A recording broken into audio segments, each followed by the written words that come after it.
So I just want to read a little disclaimer. This is an overview of the suggested budgeting process and format. It will vary based on the size, location, and needs of each autonomous church. For more information, contact any of us, and we'll be glad to help you.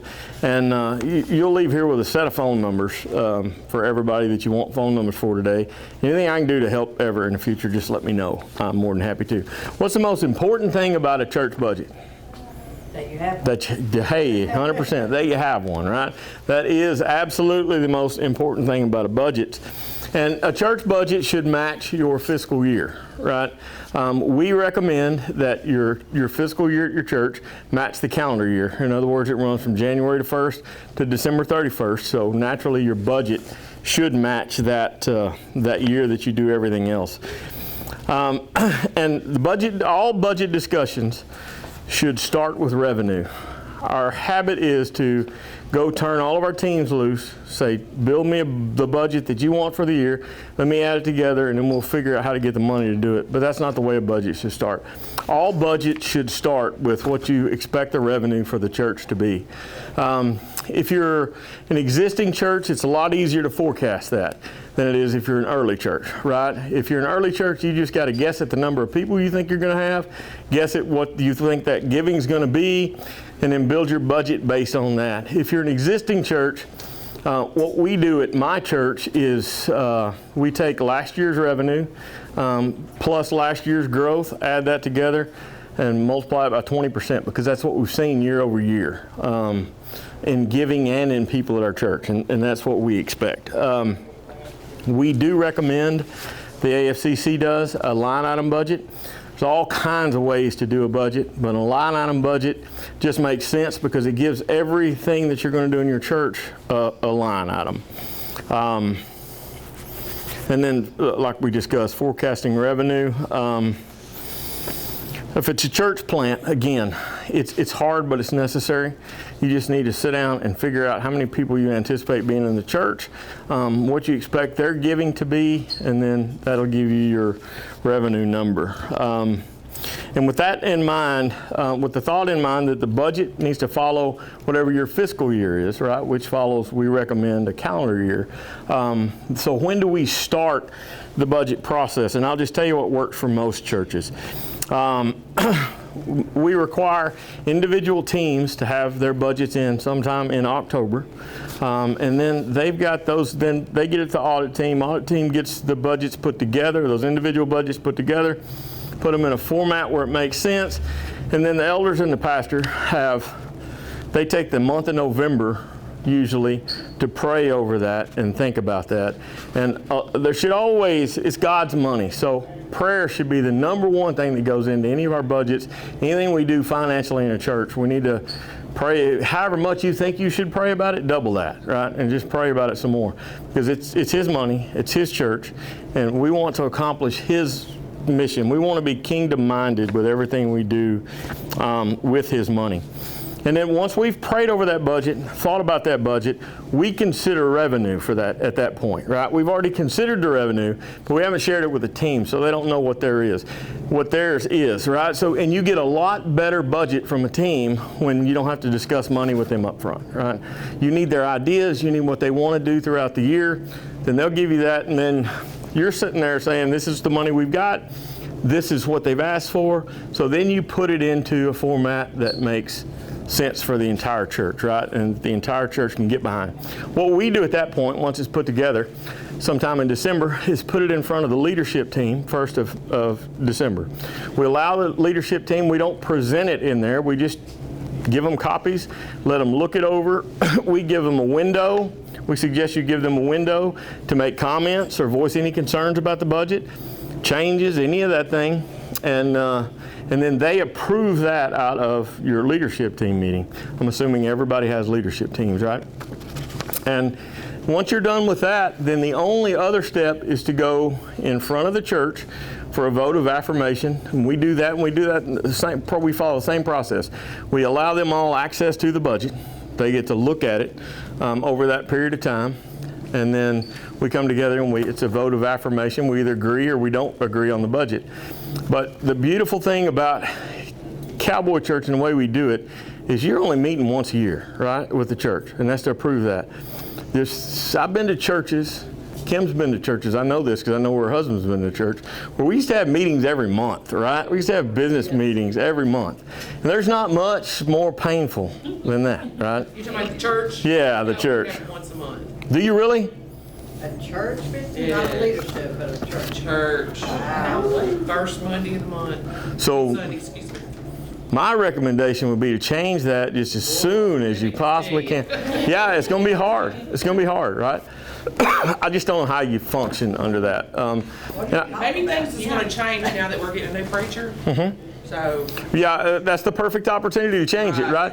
it's time for all the changes to take place. So I'll tell you why that's such a problem, right? When you vote on everything in a church, the minute you've got a guy sitting in that congregation who has no money, no possibilities, no hopes, that guy, he doesn't think you should spend a dime on anything, right? So there's too much individualism gets involved in that. Nobody's kingdom minded. Everybody's worried about their own deal. So we just found it best not to have those meetings every month.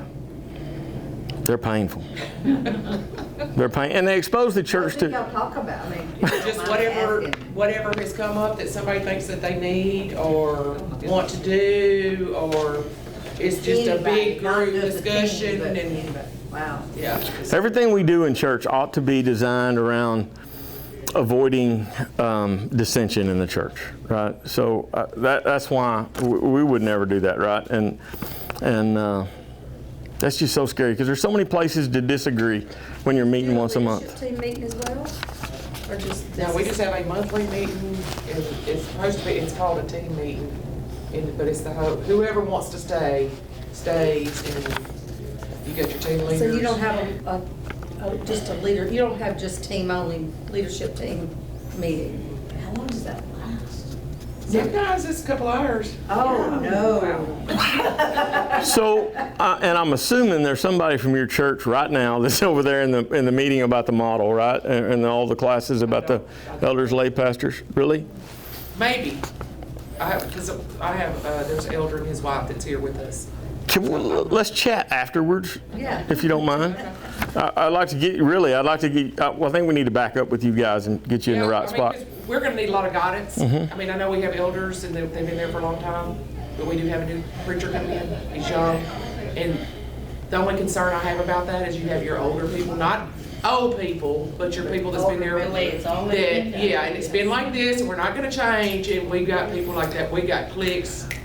We got some really smart folks that can help you a ton. We just need to get you right in front of the right. We need, because like I said, okay, so he's like 32, 33. Him and his wife's grandfather was a preacher. They've been raised up in church. They're yes ma'am, no ma'am. And you let an older person or someone that's been there come up and say, well, we're not da-da-da-da. Yes ma'am, no ma'am. I mean, I don't know that backbone's gonna be there yet, you know what I mean?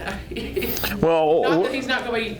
well, the main thing we can do as a fellowship, right, is to give you the bones and the structure of something to work with that might make sense, right? And maybe allow this guy to have some of that you want him to have, right? Because get him and elders on the same page and all those things. I think the elders will be there to back you no matter what, but you know people. Yeah, just don't leave. Don't leave. We'll talk more after this, I That's promise. the church, that's right. And everybody wants to run something. Sorry, you're off track. Go back. Absolutely. No, I'm not off track. I'm good. I have notes. So what are the categories of a budget? Well, really, they fall into two categories. Everything's either a fixed cost, right? We know what our bills are going to be every month, right? Whatever our rent payment is, whatever our land payment is, whatever facilities payments are, whatever our electric bill is, those are going to exist month after month, regardless of whether we like it or whether we don't. Then you've got variable expenses, which are going to be your administration costs, right, which is going to swing up and down. Any of your debt payments, your outreach, your missions, whatever it is you do. And I also want to, it's not in here, but I do want to tell you, the way our budgets are designed to operate, the church has approved an overall budget. right? Not a line item. They haven't approved every line item on that budget. So if we as church leadership need to move money around between those line items, we can, right? It's in our bylaws and most of the church's bylaws that if you're going to see you're going to run out of that budget, to get more money, you have to go back in front of the church. And again, we want to avoid going in front of the church all we can, right? Because we want to avoid those fights. So we try to stay in budget. But we can move money around inside the budgets, and there's no harm at all, as long as you don't leave another budget short. But this is all based around biblical stewardship. And I'm going to go through the same scriptures I went through in a previous class, but since I think everybody was there, I'm going to read the Matthew 25, 14 through 30. When we're talking about the parable about the talents, right? It says, again, the kingdom of heaven can be illustrated by the story of a man going on a long trip. He called together his servants and entrusted his money to them while he was gone. He gave 5 bags of silver to one, 2 bags of silver to another, and 1 bag of silver to the last, dividing it in proportion to their abilities. He then left on his trip. The servant who received the 5 bags of silver began to invest the money and earned 5 more. The servant with 2 bags of silver also went to work and earned 2 more. But the servant who received the 1 bag of silver dug a hole in the ground and hid the master's money. After a long time, their master returned from his trip and called them to give an account of how they used the money. The servant to whom he had entrusted the 5 bags of silver came forward with 5 more and said, Master, you give me 5 bags of silver to invest, and I've earned 5 more. The master was full of praise. Well done, my good and faithful servant. You have been faithful in handling this small amount, so now I will give you many more responsibilities. Let's celebrate together. The servant who had received 2 bags of silver came forward and said, Master, you gave me 2 bags of silver to invest, and I have earned 2. The master said, well done, my good and faithful servant. You have been faithful in handling this small amount, so now I will give you many more responsibilities. Let's celebrate together. Then the servant with the 1 bag of silver came and said, Master, I knew you were a harsh man, harvesting crops you didn't plant and gathering crops you didn't cultivate. I was afraid I would lose your money, so I hid it in the earth. Look, here's your money back. But the master replied, you wicked and lazy servant. If you knew I harvested crops I didn't plant and gathered crops I didn't cultivate, why didn't you deposit my money at the bank? At least I could have gotten some interest on it.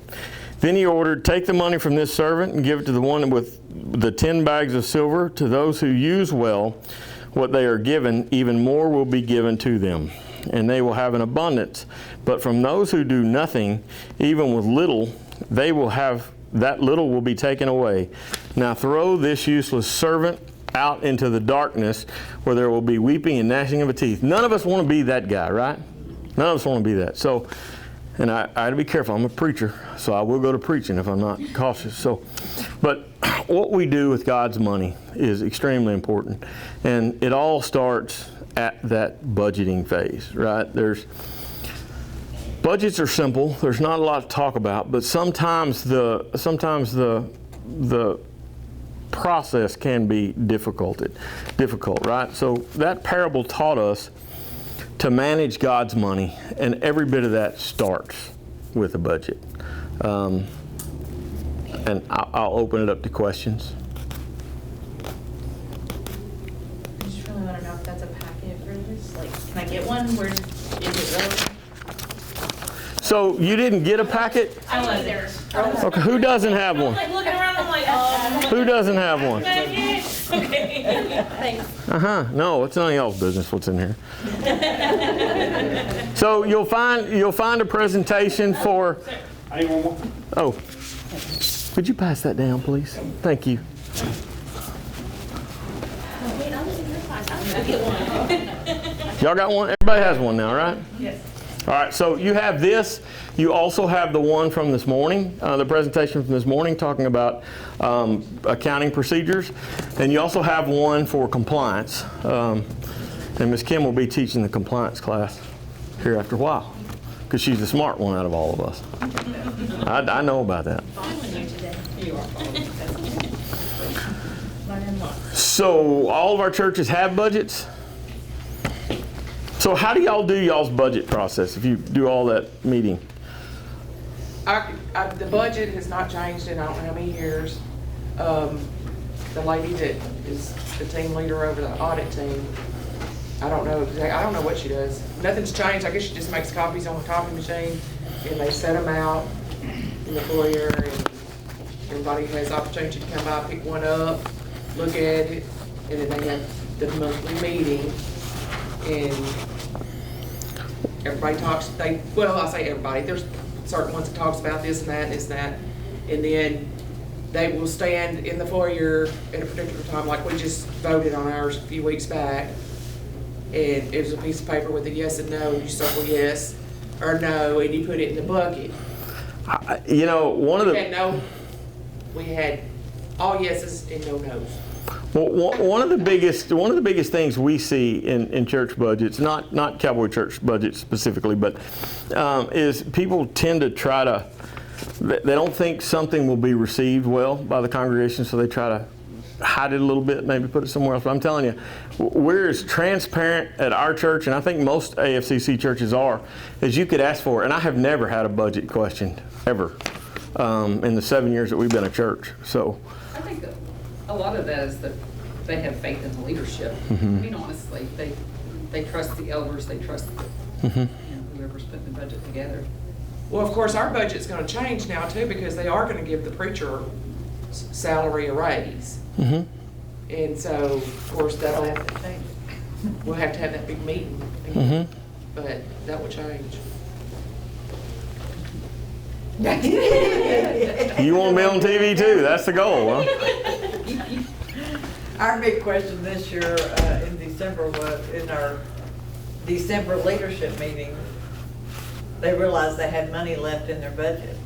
And so they wanted to run out and spend this money just because there was money left in their budget, you know?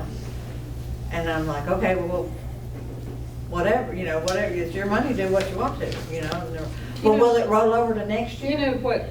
I'm like, no, it doesn't roll over. You got the same budget. No, and my advice would be, because I'm the business person at the school district, so Yeah. this is how we handle the school, is like, just don't go spending money, because we're stewards of taxpayers' money, just Right, like yeah. the church is a steward. That's what I of tithing said. money. Don't go spend it just to spend it. Tell us what you need next year. Yeah. And let us build that into your budget for next year. Tell us Yeah. what you need. Don't, It was Christmas time. If Yeah. you want to go buy a bunch of toys or bicycles yes, or and if whatever. it's a great cause, Yeah, then yeah, more then power yeah, to let's you. do it. Yeah, But yeah. don't go spend it just to say you spend it. Right, just because you're gonna lose it. Because Right. you're not gonna lose it. You're not gonna lose it, but You're it's not rolling It's not over. rolling over, but it's just gonna go back into the general Yeah. budget, and then tell us what you need next year, and we'll build. From that. Yeah, and you've got to explain to you've got to educate your people about a budget too, right? Because Yeah. they don't understand budgets. We're talking about people that have heard about budgets but never used or had to live under a budget, so they really don't understand. And it is, at the end of the day, it's a wish list, right? If we had the money, this is all the things we want to do this year. And are you going to get those done? God, I hope so. Maybe, maybe not. And we talked about tithes and offerings this morning, and then Kim talked about people need to trust their elders and their leaders. Well, I'm telling you, when it comes to people's generosity in the church, it won't exist if they don't trust the elders, if they don't trust the leadership of the church. You'll be in a bind. So it pays to be as transparent as we possibly can. There are some no-nos. Nobody in your church is allowed to know who you've helped, right, in some kind of cash manner or something like that, and nobody's allowed to know who gives what, right? But other than that, everything ought to be open and transparent. Yeah, that's none of their business. It's not. Even the pastors really shouldn't know what individual donations are. There's one time that I want to know. If somebody is a giver and then they stop, I want to know, and it's not because I want to go talk to them about why they're not giving. I want to look into what's going on in their life, because maybe they've... Get mad about something. Well, yeah, well, I'm not even concerned about that, really. If they do, they do. If they don't, they don't. But what I'm worried about is if there's something financially going on in their life, and the church needs to come along beside them and help them in whatever crisis they have. What else? You just said something that was just kind of light bulb moment, if you will. But I mean, we just had our pastor step down about 4 months ago, resigned. And now all of a sudden now I'm feeling the responsibility and the burden of going. There's a lot of on the shoulders of the pastor. And then looking at the tithes and going, how come people aren't more generous? How come they're not tithing? Well, if they don't trust a pastor, they're not going to tithe. And that just, like, for me, that was a light bulb moment, that if they don't trust your process and you don't have a budget, guess what? They're not going to be as giving. And if we're transparent, right, then any of the congregation can audit our books at any time, right?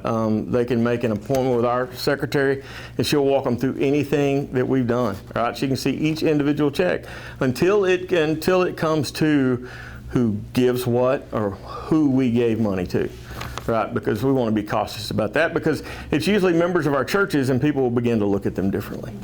Right. Yeah, that whole tithe thing is a whole other, how much people give, do or don't give, that's a whole other. That's between them and the Lord. Keep that. It absolutely is. But guess what? That's what's actually running your church. It is, and as a pastor, we can't be afraid to preach about stewardship, right? It's our responsibility. We're supposed to teach the entire Bible front to back, and money's mentioned. Money, things, and possessions are mentioned a ton in the Bible, so we ought to preach about them. We ought to tell people, it's been my experience that people don't give, the ones that don't give don't know why we give, right? So it's our job to educate them on why we should, right? How it's really a part of your worship and all the things that go into a tithing or tithe or whatever you want to call it, right? Some churches have moved away from that. I still think it's biblical. I still think 10% personally is biblical. I think it's a biblical starting point. I don't think it's, I mean, look, Bill Gates can drop 10% of his money off at your church. It's not going to affect you a lot. It's not going to affect Bill Gates in the least, right? And then a little single lady from the community drops off 10% of hers, then that's faith, right? That's faith. So we can't view everybody's giving the same, right? Is it really generous? Is it not? It has nothing to do with budgets, but what else? It all comes back around. It is all, and so, yeah, and just so you know, so all these 3 sessions that we're teaching today used to be one long session, but it's too long. So we're trying it in 3 little breakouts and trying to see how that goes. And I think at the tail end of this one, somebody's supposed to come in and teach about safety, right? Did I mess that up? I think they're doing that over in room 2. Yeah. Okay. Well, we don't care about room 2. Do what they want to over there. So I think we had 30 minutes set aside for this, right? 1 hour. 1 hour. Well, what do y'all want to Like our 2 hours for the do? first. So what do y'all want to do for the rest of this hour? Can you talk about We can line items? do her. About line items in a budget? You mentioned that, and a good budget's going to list out your line items, Every single one. every single one. You got an example? So we did not print an example. We will get you one though. Be sure before you go to scan that QR code. There's one laying right there on that thing. Take a picture because we probably don't have a signature. Yeah, you have to take a picture of it, and then that will tell our system that you were in this class, and then so we'll connect with you after that, and just send me whatever you want, and I'll send you all the sample budget you want. But so, and that is good. We should have one in here, and my bad for not getting one, but we just don't. But Can you talk a little bit about admin expenses? So church pay, what percentage of the church budget is a reasonable amount for? So I think it's going to vary, right? So there are denominations, right, who have a very set goal they want to reach, right? And so for a larger denominational church, they'll tell you that your salaries will run 48% to 52% of your total church budget, right? Well, if you look at Cowboy churches, though, then I think our average, we completely administer the church for the same amount of money that others pay salaries for, right? So, and for example, ours is, I think our salaries run 32% of our overall budget, right? So we're real pleased with that number. Because I do think I don't know that you can judge a health of a church by what those percentages say, but I think you can determine the heart of a church by what those say, if that makes any sense. So I don't think there's any hard fast rules. How do you determine who gets paid within the church? We're coming into an already established, just kind of scraping by church, and so things are already put in place, but things haven't changed in a while. So how's that decided? So it's going to be decided by the church, right? By your elders. Usually the elders will set a salary for the pastor, and the pastor and the elders determine everybody else's salary. As far as who gets paid, who's got to be paid, right? I know a lot of pastors who preach for free, who pastor for free. Then I know a lot that are decently compensated for what they do. Here's the thing: I don't know a pastor in the world that got into this to get rich. So, But you when know, it goes to like beyond that. It goes beyond Like that? the teams. I mean, how do you pay one team without paying the other? As far as team leads or that? we don't pay any of those. As far as paying them a salary, we don't pay any of those. And I don't know any Cowboy church that does pay their team leads. Once you get larger, right? It requires staff. So you'll have, instead of you may have some additional paid pastors on staff, right? An executive pastor, have one here, a teaching pastor possibly, or whatever. You may have a paid secretary. You may have a paid secretary and a paid financial secretary. You may pay your worship team, or at least your worship team leader. My opinion, the first thing you need to spend money on is a secretary, and the second thing you need to spend money on is a youth guy, or youth person. That's just my personal Does thoughts. that, it kind of depends on the size of the church. Absolutely, absolutely. Yeah, most of us, and there are some big, large churches in the AFCC, right? But most of us are somewhere in that 100 to 300 range, and very little paid staff. Ours just has a paid preacher. Ours too. See, we have 30 and we pay the person that plays the guitar on stage. And I've always just wondered about that. And Our so- band plays just because they want to be playing. Yeah, our band's not compensated. And my husband's in the band, and he buys his own ink to print out the sheets for everybody, all their songs for the week. I mean, we don't get paid anything. And I tell him, turn in your Start, tickets. yeah, how once would you you- start, it's a very Yeah. hard thing to go backwards on. Some genies are hard to put back in a bottle, Yes. and that's one. And open a can of worms when it's open. You cannot, yeah. And she's right. So that's why you want to be thoughtful about who you begin to pay, right? Because once it's a paid position, she's right, it ain't going away, right? It's going to always be, maybe somebody else in that position, but it's always going to be a paid position. And you know what though, and some churches can, some can't, some do, some don't, right? And I don't think there's a right or wrong answer, because our worship team goes to other churches to do things, and knowing good and well that worship team is compensated, but they don't ever feel bad and come home and complain because they're not compensated. It's just finding the people that are in this for the right reason, right? I think. That's a long-winded answer to that short question. No, I appreciate it. So you Very don't have a complicated band, thing. you just Very have a guitar player. And he sings and. So he's entertaining you for his salary.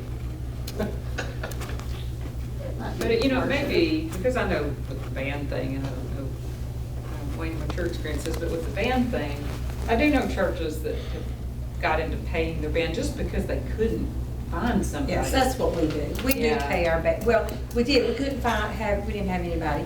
So we, paid this guy to come with his band, and he leads music, and then when we got people that fill it in, now he only comes once a month, because, we have people that do the other 3 Sundays. So we've kind of, it was. You've gotten away from that? Yeah, right, so, I don't know that we try to put worms back in the container yet, I mean, You're trying to shove a Right. band. it's really, I don't know, it's worked for us, because, we just know we pay him when he comes, and he comes once a month just to give the others a break, but, right now, and that's, We do that exact same thing at our church. We got a band, we pay to come in once a month. It gives our worship team a weekend off. Everybody knows we pay that band, and nobody's ever complained about it. I mean, and we had to start off, that's how we had to start off. We had some visiting stuff coming like once a quarter. Right. But not. And I don't think Band plays everywhere. and I don't think that's the can of worms that we were talking I about. understand. Yeah, Yeah, I understand. But it's fun to see how that staff. can progress. Mhm. And Yeah, what I mean, that we looks were like. able to Yeah. go back and, once we had the people start attending, or whatever that could form a band, then, because he was just hired. I mean, they loved coming because they enjoyed, Right. Cowboy Church. But you had to have somebody. And we had to have somebody. So, I mean, we were actually, it worked. Yes, sir. As far as the roving pastor, The roving pastor. yeah, as far as that, wouldn't you put that in the budget if you don't have a pastor? So we put that in we plug that in our ministry budget, right? Because I do like to, look, if a guy normally preaches at his church and we're asking him to preach at our church for the weekend, in my opinion, that guy deserves to be compensated, right? We don't pass an offering plate for anything in our church, so we just set it up with him in the beginning, right? And we just plug that in our ministry budget throughout the year. Makes sense? Yes, sir. Is there, I'm sorry, I'm gonna ask this a different way, I guess. Is there a resource document on what reasonable pay is for certain positions? Like depending on church size? Like I would love to see some kind of, So the only Examples of yes, you know, like a survey. comparison from a size church. So we did a survey 2 years ago. Well, hold on. You Got too excited. Hold on. And I hate that because I prompted that survey, right? I'm the one that was griping and I prompted that survey. The bad news is we got very few responses back and the ones we did are so scattered across the board that you really can't do anything with that information. I will say that the Baptists, and I can't remember who did it. I can't remember if it was Southern Baptist, Texas Baptist, who did it. But you can go on their website and you can break it down any way you want to. How old the pastor is, what his education level is, well, how long he's been at a particular church, what the size of the church is, what the budget of the church is. You break it down however you want to, and they'll give you those averages. Those are the only ones I know that exist. That you can do anything with. Yeah. Would you compare, like I take it you've looked at that, probably. So how does that look compared to what you see from most Cowboy churches? I think it's pretty much it's higher. Okay. So it's lower and higher in some cases. So one of the problems in Cowboy Church is you have a pastor, right? And you go to a denominational church, you have a bunch of different pastors, right? So you've got a bunch of different pastors getting paid, but they don't have the workload that one pastor has in an AFCC church, for example, right? So while it's comparable, you just have to keep that in mind. There's a ton of variables there, Well, and some of them are vocational. By vocational. So, I mean, if that's their full-time job or part-time, I mean. But it still, in my opinion, right, it still doesn't it doesn't change the fact that they should be compensated, right, for that. Absolutely. Yeah. A fair wage, like something that's. Yeah. If you're trying to get rich off of your church, you're doing the wrong stuff, right? I mean, but if you're a pastor of a church of 1,000, that's a whole lot different than a pastor of a church of 150, right? It's hugely different, right? I was hoping there was some kind of magical document somewhere that. I wish there was, and I Like a searched survey, for that for years, right? I did not know you're the one that initiated. Yeah. Now you know. All right, now I'll go ahead and tell you. And I don't like personal stories, but I'll just tell you how that came about. So I preached for free at our church for years. I pastored for free, with the deal already being made that we would, once we began to compensate me, we would begin at a certain level, and then within X amount of time, we would have me to at least what the national average was. And good luck trying to figure out that national average. Right? So. Well, I mean, I don't know if this is what you're asking for. We've been without a pastor for quite a bit, unfortunately. But, so we have visiting pastors that we have a line item for, visiting pastors. We usually pay them $200 to $250 a Sunday. That's what we do, is 200. That's what we do if we have somebody come in. So I don't know if that helps you any. I mean, we have very established pastor positions and all of that. More so, I'm thinking youth and Admin, I think. moving out towards other paid positions. Okay, We don't yeah, do that right now, but yeah, I it's don't something do that our church is. I think it's always got to be on your radar, right? Because I think when it becomes time, you got to be prepared. Yeah. So, Well, and I think we're at the point we'd like to pay somebody youth, something at least. But I have no idea where to start with that either. Me too, that's what I meant. Yeah, And again, it goes that's- back to the size of the church. Yeah. It does, it does. You got It's gonna 30 to take 50. And I'll lead you back to that Baptist document too, because it does cover youth pastors, covers worship pastors, every kind of pastor you could possibly have, right? It covers them in there, whether they're bivocational, whether they're full-time. Again, the size of the church, size of the band for a worship leader, size of the youth group for the youth guy. Yeah, I think it's worth looking How at. did you find that? What was it? Google. Google, yes, ma'am. He's a pretty smart fellow.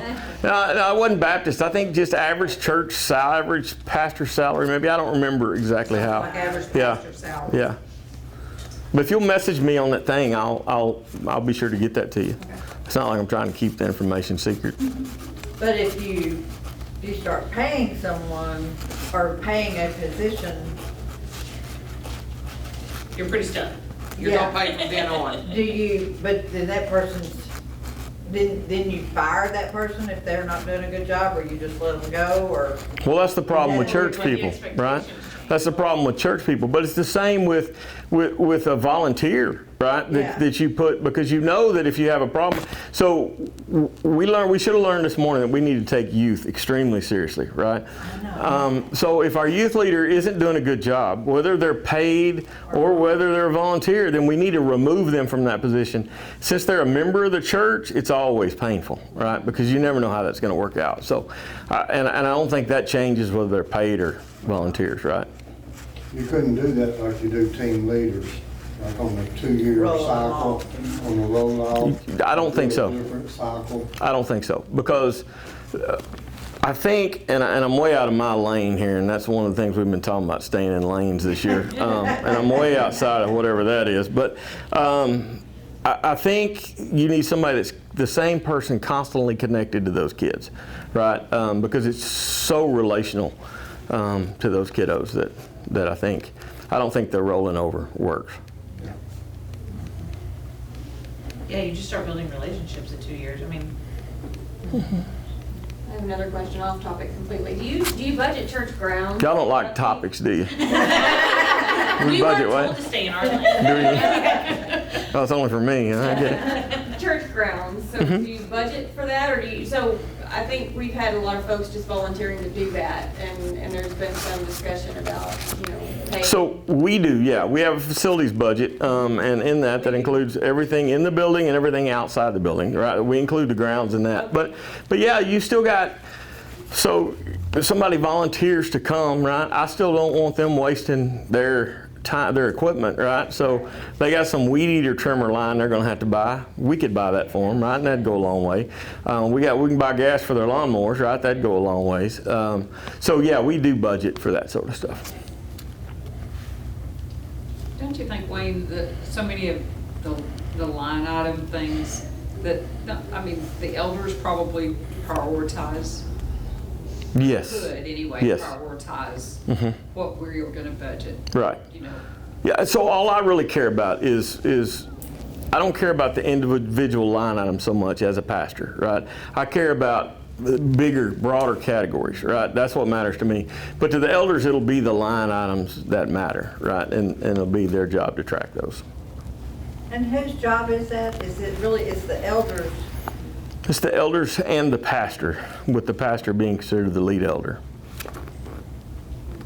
You're talking about to monitor those funds, right? Well, no, to put that. The budget together? Together, So, you know, so the every, painstaking. yeah, so we start, that's the only thing we do, everything we do in Cowboy Church, we do bottom up, right? Nothing's done top down, right? An idea comes from a team, it bubbles up to the leadership team, and then we do it from there. The same thing with a budget, right? It begins at the team level, and then they budget it up to the leadership team, right? And then it's approved at that level, and then it goes to the, to the audit team, right? And the audit team puts it together, and then we finalize the budget as elders and Well, our Pastor. team put their budgets together, their monies. They fill out their form and they tell us what they want. And then it goes straight to the elders. But in most cases, it just goes straight to our pastor. He puts it all together. Well, yeah, so, yeah, somebody's got to do the physical work, right? It's going to be whoever's good at doing that physical work, right? I don't think, it's not that people usually place undue burdens on other people. It's just that the other people are capable of doing the work, right? Or they enjoy doing that work. Yeah. And that's why they get that work. But yeah, that's absolutely right. I was just try to get it off of him. Yeah, so, and you can get it off him in any number of ways, right? So it ought to be put together by the audit team, the finance team, whatever it is you call those people at your church. They're the ones that should put that together and then present it to the elders and the pastor. By the time they get it, all they should have to do is proofread it, make sure they agree with everything that's being done with it, and then present it to the leadership team and then the church. Yeah. Well, never mind then. I was waiting on that. Never mind, he keep doing it. Yeah, so, and again, there's no hard and fast rules, right? Yeah. That's just what we recommend because we've seen these processes keep churches out of wrecks, right? And that's our only goal, is to keep churches out of wreck, primarily our own, right? Yeah. It's not like we can't get in them too. Right. Size of the church matters too. A ton, Yeah. a ton. This is probably a question that was raised in the earlier session, but is there a difference between the audit team and the finance team? For most of our conversations, there are not, right? So we've thrown that word audit around there, and nobody does what the word audit means, right? Audit means you're going to come in and check the finances, right, somehow, but that's what hardly any of our audit teams do that. They're really finance teams. We're encouraging people nowadays to refer to them as stewardship teams, right? I think that's a much better title, and I think it's a much better description of what that team does.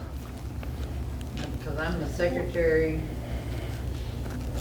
the financial, I do all the paperwork. You're doing everything but preaching. I don't do no You're doing a lot. I don't sing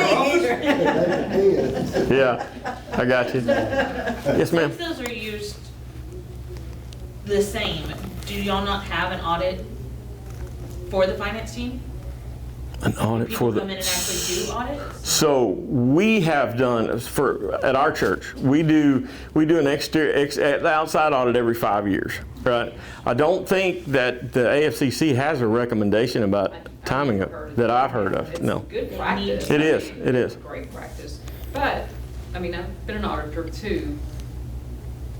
The problem with hiring an outside firm, and you can confirm this or not, they're not looking for fraud. No. They're looking for a good set of financial statements, for a good presentation of where you really are financially. It's not gonna be, is someone embezzling money, is someone, you know, They might get lucky and stumble upon they something might get like lucky and that, but- stumble upon it, but. So the reason we do it is back to that transparency we were talking about, and people need to trust you, right? And that's the reason we do it. But So they're you have pricey, I mean. Yeah, there's a cost associated with everything you do. You just got to figure out what's important. So, but we do throw that audit team moniker around like it means something other than what it really does. I've heard it audit team, finance team. Again, we've changed ours to stewardship team. I know several churches that have changed theirs to stewardship team. The AFCC, we have an internal stewardship team, so we're kind of sold on that name. Best description of what it is they do. What else? What's next off topic? Okay, I have one. Yes, ma'am. How, on the subject of audit and trust, how do you earn back trust once it's been lost due to an audit? You're talking about way out of anybody's lane. Sorry, we came in a new mix. So Elaborate. Not much. I really think that's an offline conversation because I think to answer that you got to have more. Somebody's got to have more information about what happened. It's not that I don't want to answer your No, I question. understand. I'm feeling political now. I'm not answering questions. Was this session what you expected? Yeah, it's been pretty close. I'm waiting on the compliance session to follow. I can get to do the stuff that makes people fall asleep. No. No. Because, well, and I was telling Kim that this morning, what we realized, ordinarily, remember, these have been combined, so you get the same sets of questions, but all the questions that were from accounting this morning were about either this session or the session on compliance. None of them were about accounting at all. A lot about bulletins. Yeah, I'm not sure how that went. Oh, well, the price of ink is how that started, or what we do with where we're putting the money from the rented copy machine, I think. Who has to pay for it? Which team pays for that? That's it. Do we split it up? Do we bill each one for their copies? You can work yourself to death over the most minute issues. Yeah. I just Yeah. want to make sure I wasn't missing something. Here's the thing. It's church. So my caution to everybody is let's don't forget that the main thing is the main thing. Right?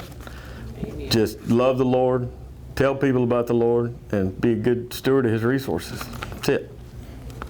What else?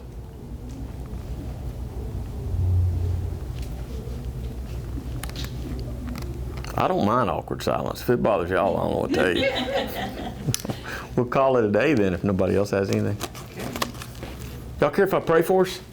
Most gracious Heavenly Father, Lord, thank you for being with us. And Father, thank you for implanting in our hearts a desire to keep track of what's yours.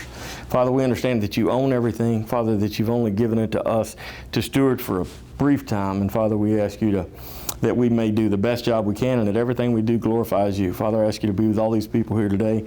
Let them get out of this what it is they need and be with them as they go on their way today. It's in Jesus' name we pray. Amen.